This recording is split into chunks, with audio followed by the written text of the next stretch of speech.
কেউ ভাবতেও পারেনি ইসরায়েলের অন্যতম সুরক্ষিত এলাকা বেন গুরিয়ন আন্তর্জাতিক বিমানবন্দর এখন নিরাপত্তাহীনতার প্রতীক হয়ে উঠবে। প্রতিরোধ গোষ্ঠীগুলোর ছোড়া রকেট আর মিসাইল হামলায় যেন ইসরায়েল এখন নিজের আকাশপথও নিরাপদ বলতে পারছে না। ইয়েমেনি সশস্ত্র বাহিনীর ওয়াইএএফ এর মুখপাত্র ব্রিগেডিয়ার জেনারেল ইয়াহিয়া সারি ঘোষণা করেছেন যে ওয়াইএএফ এর rocket force Palestine 2 hypersonic ballistic missile ব্যবহার করে ইসরায়েলের প্রধান বিমানবন্দর বেন গুরিয়নে হামলা চালিয়েছে। এই হামলার পর ইসরায়েলের অধিকৃত প্রায় 24টি শহরে বিপদ সংকেত বাজতে শুরু করে। বিশেষ করে তেল আবিব, দখলকৃত আল কুদস ও বেইত শেমেশের মতো গুরুত্বপূর্ণ এলাকাগুলোতে সতর্কতা জারি করা হয়। হামলার পর ইসরায়েলের সামরিক বাহিনী জানায় ইয়েমেন থেকে ছোড়া ক্ষেপণাস্ত্র প্রতিহত করা হয়েছে, তবে বিভিন্ন স্থানে অন্তর্ঘাতী ক্ষেপণাস্ত্র বিস্ফোরণের শব্দ শোনা গেছে। ইসরায়েলি গণমাধ্যম জানায় হামলার পর বেন গুরিয়ন বিমানবন্দরে সাময়িকভাবে বিমান চলাচল স্থগিত রাখা হয়।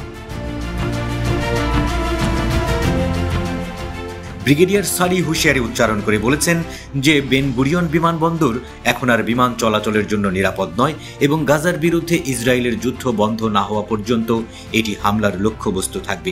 গত 2 মাস হুথি তাদের হামলা বন্ধ রেখেছিল, কারণ তখন গাজায় যুদ্ধবিরতি কার্যকর ছিল। কিন্তু ইসরায়েল যুদ্ধবিরতি লঙ্ঘন করে পুনরায় গাজার উপর হামলা চালানো শুরু করায় হুথিও তাদের সামরিক অভিযান পুনরায় শুরু করেছে। এদিকে ইয়েমেনি সশস্ত্র বাহিনীর মানববিহীন বিমান বাহিনী মার্কিন নৌবাহিনীর যুদ্ধজাহাজ ও ইউএসএস হ্যারি এস ট্রুম্যান এর উপর একাধিক ড্রোন হামলা চালিয়েছে। এই হামলাগুলো মূলত মার্কিন বাহিনীর উপর চাপ সৃষ্টি করতে চালানো হচ্ছে, কারণ ফিলিস্তিনের প্রতি হুথি যে সমর্থন দিচ্ছে তা থেকে হুথিকে সরে আসতে বাধ্য করার চেষ্টা করছে যুক্তরাষ্ট্র।